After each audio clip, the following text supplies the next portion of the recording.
Hello दोस्तों, आप सबका स्वागत है हमारे चैनल ज्ञान स्कूप में। इस वीडियो में हम बात करने वाले हैं सरकारी राशन की दुकान के बारे में, जहां से राशन कार्ड के द्वारा राशन लेने जाते हैं या सरल भाषा में जिसे कोटेदार कहा जाता है। तो इस वीडियो में हम बताने वाले हैं कि सरकारी राशन की दुकान कैसे ले सकते हैं और ये किस किस को गवर्नमेंट प्रोवाइड करती है। तो दोस्तों, सरकारी राशन की दुकान का लाइसेंस लेके आप एडिशनल प्रॉफिट कमा सकते हैं। आप अपने ग्राम पंचायत में राशन की दुकान खोल के राशन बांटने का काम करके अतिरिक्त लाभ कमा सकते हैं। लेकिन अधिकतर लोगों को नहीं पता कि राशन दुकान लेने के लिए क्या क्या नियम है और ये किन लोगों को मिल सकता है। तो दोस्तों, इस वीडियो में हम बताने वाले हैं कि सरकारी राशन की दुकान कैसे ले सकते हैं, कैसे अप्लाई कर सकते हैं। तो दोस्तों, सरकारी राशन की दुकान लेने के नियम प्रत्येक राज्य के खाद्य विभाग ने निर्धारित किए हैं। जो भी व्यक्ति इस नियम के अंतर्गत आते हैं वे लाइसेंस लेने के लिए पात्र होते हैं।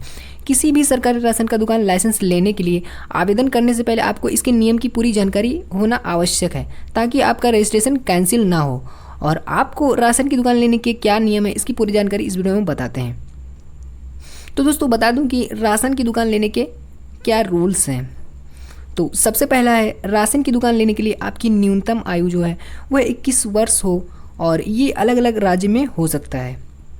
और जो दूसरा नियम है वह है आवेदक की न्यूनतम योग्यता 10वीं पास हो, ये भी अलग अलग राज्य में हो सकता है।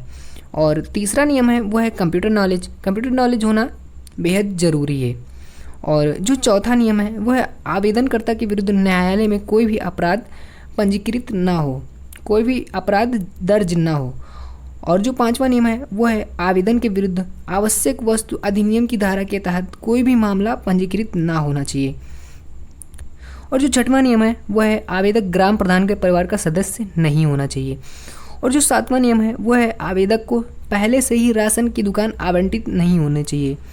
और जो आठवां नियम है वह है राशन की दुकान लेने के लिए आवेदक के बैंक अकाउंट में न्यूनतम 40,000 रुपये होना चाहिए। और अब मैं बताने वाला हूं कि राशन की दुकान लेने के लिए आवश्यक दस्तावेज क्या क्या होना चाहिए। तो दोस्तों, राशन की दुकान लेने के लिए आपके पास निर्धारित सभी दस्तावेज उपलब्ध होनी चाहिए, तभी आप लाइसेंस के लिए आवेदन कर पाएंगे। राशन की दुकान लेने के लिए आवश्यक डॉक्यूमेंट की लिस्ट हमने नीचे दिए हैं, आप स्क्रीन में देख सकते हैं। और इन सभी डॉक्यूमेंट्स के साथ आपको फॉर्म में ये सारे डॉक्यूमेंट्स अटैच कर देना है और इसके बाद फॉर्म को साफ बिना गलती किए हुए फॉर्म को भरना है। और इस फॉर्म को डिस्क्रिप्शन में हमने डाल दिया है, आप वहाँ से जाकर देख सकते हैं और इसे डाउनलोड कर सकते हैं। तो दोस्तों, अब मैं बता दूं कि ये सारी चीज़ें कंप्लीट होने के बाद आपको इस फॉर्म को कहाँ पे जमा करना है। तो दोस्तों, तैयार किए गए इस आवेदन को अनुमंडल पदाधिकारी खंड विकास अधिकारी के पास जमा करना होता है।